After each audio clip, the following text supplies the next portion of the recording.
Namaste to all. What is Pitri Yajna? Pitri Yajna is of two types, says Maharishi Dhananand Saraswati. The first one is called as Tarpana and the second one is called as Shraddha. Tarpana is that act by means of which we seek to satisfy and make comfortable the learned of Vedas, the Devas, the Rishis and the Pitris. Shraddha means to serve them faithfully and sincerely. These acts of Tarpana and Shraddha are possible only when they are alive but not when they are dead. For in that case, it is not possible to serve them, they being absent, and also because the object of the act is defeated and it becomes a useless act.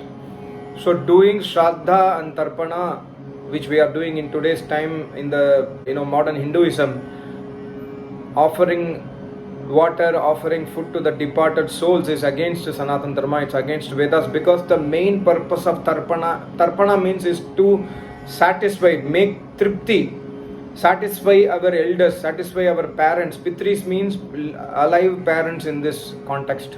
Pitris means alive elders in this context. And Devas means those Rishi, Muni, Acharyas who are learned of Vedas, and also Tapasvis, Rishi, Munis.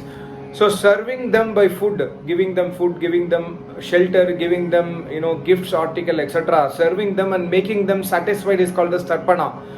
And then doing that with utmost faith and sincerity is called as Shraddha. So when somebody is dead, we have to understand first of all what is death. Death means the Jivatma leaves out of the human body. When the Jivatma leaves out of the human body, as told in Yajurveda 39th chapter, Vishwe Deva Dvadashe, that means Dvadashe means 12th day. 12 days the soul wanders here and there in this atmosphere across the entire universe at various planets, galaxies. After 12 days, on 13th day, it takes the womb of the next mother like Ugrascha, Bhimascha, etc. Ugrascha means the soul based on its own deeds, it takes birth as crocodile, lion, tiger, as Ugra Yoni. Or Bhimascha means big yoni like elephant or hippopotamus, etc. Rhinoceros, etc. Big yoni or big banyan tree, etc. It goes into that particular yoni through the father into the mother.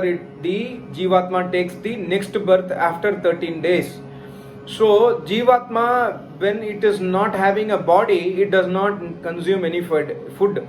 Even when we are in our body, we are Jivatma, but we do not consume food. But when we do not take food, we will not be alive. So the Jivatma, for Jivatma to stay inside the body, we need food, we need water, we need air. But for that matter, Jivatma does not require food. Jivatma does not require water. Jivatma does not require air to breathe, because Jivatma is already alive.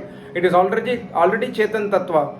Only for the body to retain Jivatma inside it, it needs food, water, etc. So when somebody is dead, the water, food, air, etc. is not required by the body, because the body is dead and the Jivatma is gone out of the body. So that Jivatma also do not require this food, water, air, etc. So Tarpana, giving food to the dead people, is not a concept in Sanatana Dharma, in the Vedas. Almighty God never tells any instruction that you should give water, food and other things to the people who are dead.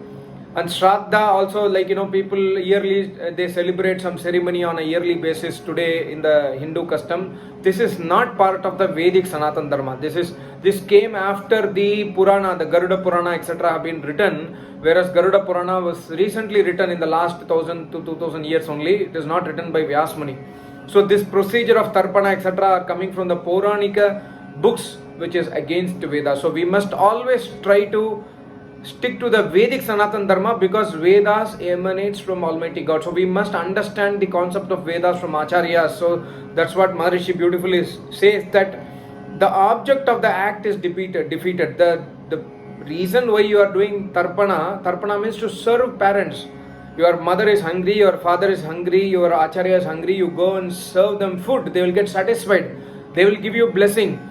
Your father, mother is coming out from long distance and then coming to your house or coming to their house, and you are already there. You give them water or some juice, etc. They drink it and then they get satisfied. This is called as Tarpana.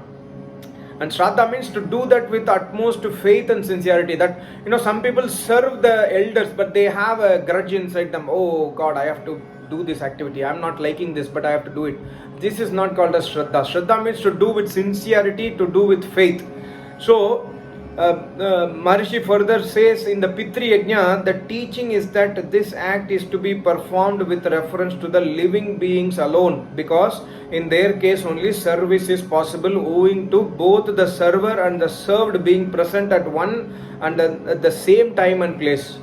If somebody is dead, only like I am doing Tarpana for a dead person, I am present here, but the dead person Jivatma is in some other body. He is not here, that Jivatma is not present here. So the Shraddha and Tarpana is possible only when both of them are alive.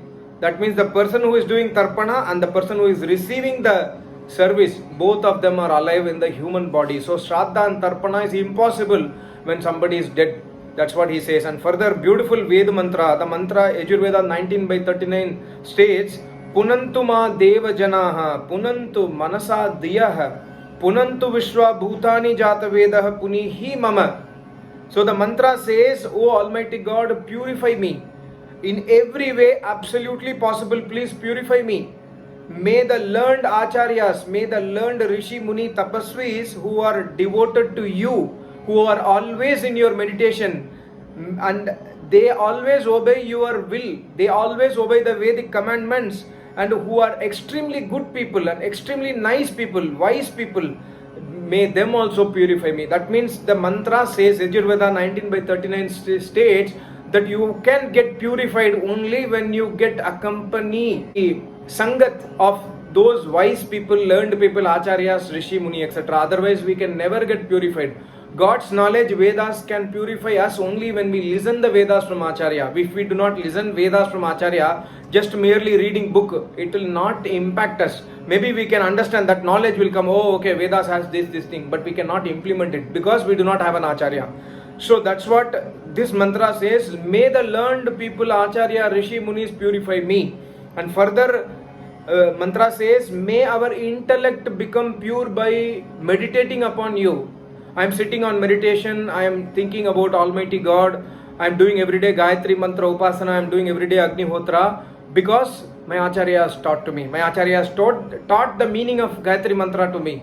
My Acharya has taught the importance of Gayatri Mantra, importance of Agnihotra, importance of name jap every day. He has taught to me, so I am doing it. So what happens, the mantra says, slowly by meditating upon that Almighty God, our intellect will get purified one day. So need for an Acharya is mandatory in the Vedic Sanatana Dharma. We cannot learn Vedas by books. And further the mantra says that may all the creatures of this earth be full of comfort and happiness because of the Vedic knowledge. That means every human being must attain this Vedic knowledge so that they can realize peace at their home, they can realize peace at their heart. Because of that peace, extreme peace and happiness, because of the comfort and Ashirvad of Acharya, everybody will become happy. So the moment we start walking the Vedic path, the moment we have an Acharya in our life, the moment we serve the Acharya by doing Shraddha and Tarpana, we will start slowly improvising our life. The improvisation is not the Bhautikvad, it's not that I will get car, I will get this, that, etc. The improvisation is the inner peace, because we will start everyday worship of Almighty God. We will stop doing sins. Many people ask me that why the hell I should worship Almighty God? Does not Almighty God know that I need this, I need that? The reason why we have to worship Almighty God is because I have to purify myself. God is pure. By associating myself with the purest entity, I will also become pure. Acharya is pure, he is a tapasvi. By associating myself with an Acharya, I will also become tapasvi. So the benefit of prayer is not to God or Acharya, the benefit of prayer is to ourselves. So this mantra is beautiful mantra, and further the mantra says, our intellects become pure by meditating upon you and by the knowledge given by you in the form of Vedas, which we are learning from an Acharya.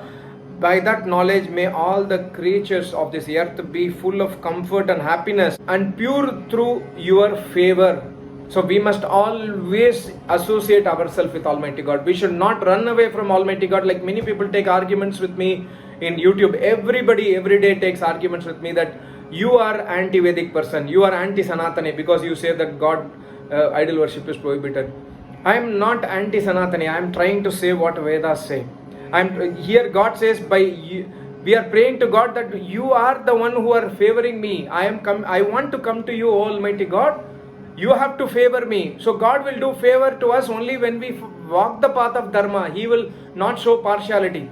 So first thing is Tarpana, Shraddha has to be clearly understood. We cannot do Tarpana for people who are dead. We cannot do Shraddha for people who are dead. And thirdly, we need an Acharya. We need to serve him. We need to learn Vedas. We need to meditate every day. We need to meditate upon Gayatri Mantra, Agni Mutra every day. Then only God's favor will come to us. Because God is ever impartial. So, and further, lastly, one beautiful statement by Maharishi in Shatpatha Brahman Granth. Dvayam va idam na tritiyam asti satyam chaiva nrutam cha satyameva deva anrutam manushyaha idam aham anrutat satyam upaimeti tan manushye bhayo devan upaiti.